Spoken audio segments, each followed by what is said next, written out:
அனைத்து உரிமை குரல் நண்பர்களுக்கும் வணக்கம். நாம் தமிழர் கட்சியில் என்னதான் நடக்கிறது? காளியம்மாளுக்கும் சீமானுக்கும் நடக்கும் மிகப்பெரிய மோதல், இது குறித்த விவரங்கள் தான் இந்த வீடியோல பார்க்க போறோம். வாங்க பார்க்கலாம்.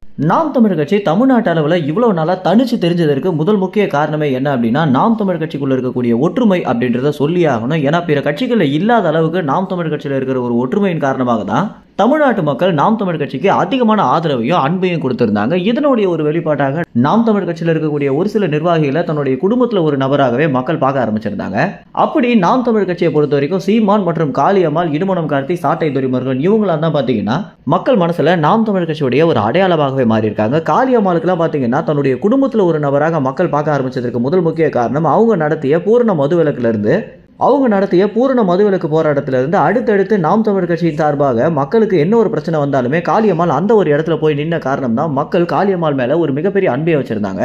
இப்படி நாம் தமிழ் கட்சியில சீமானுக்கு அடுத்தபடியாக காளியம்மாளுடைய வளர்ச்சி அப்படின்றது தனிப்பட்ட முறையில சீமானை பாதிச்சிருக்கும் அப்படின்னும், இன்னொரு பக்கம் காளியம்மாள் தன்னுடைய சொந்த விளம்பரத்துக்காக கட்சியை வச்சு பயன்படுத்திக்கிறாங்க அப்படின்னு இன்னொரு தரப்பு மக்களும் பாத்தீங்கன்னா காளியம்மாள் மேல ஒரு மிகப்பெரிய விமர்சனமே வச்சிருக்காங்க.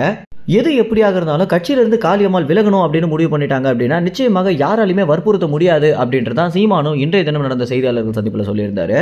இதற்கு நடுவே காளியம்மாளுக்கும் சீமானுக்கும் நடந்த நிறைய விவாதங்கள் பார்த்தீங்கன்னா தற்போது ஆடியோக்களாக வெளியாகிட்டு இருக்கு. நாம் தமிழ் கட்சியை கவுக்கணும்னு நினைச்சிட்டு இருந்த பல பேர் இந்த ஒரு சூழ்நிலையை தனக்கு சாதகமாக பயன்படுத்திக்கணும் அப்படின்னு ஏகப்பட்ட ஆடியோக்களையும் வீடியோக்களையும் பார்த்தீங்கன்னா வெளியிட்டு இருக்காங்க. அதாவது காளியம்மாளும் சீமானும் சண்டை போடுற மாதிரியான ஆடியோக்களை ஏஐ மூலம் தயாரிச்சு உண்மையிலேயே ஒரு மிகப்பெரிய மோதலுக்கு பிறகுதான் காளியம்மாள் கட்சியிலிருந்து விலகிறாங்க அப்படின்ற மாதிரி நிறைய கட்டுக்கதைகளை உருவாக்க ஆரம்பிச்சிட்டு இருக்காங்க. மக்கள் பல பேர் இது உண்மையான ஆடியோவா இல்ல இவங்களே தயாரிச்சு போலியான ஆடியோக்களை வெளியிடுறாங்களா அப்படின்ற சந்தேகத்தில் இருந்துட்டு இருக்காங்க.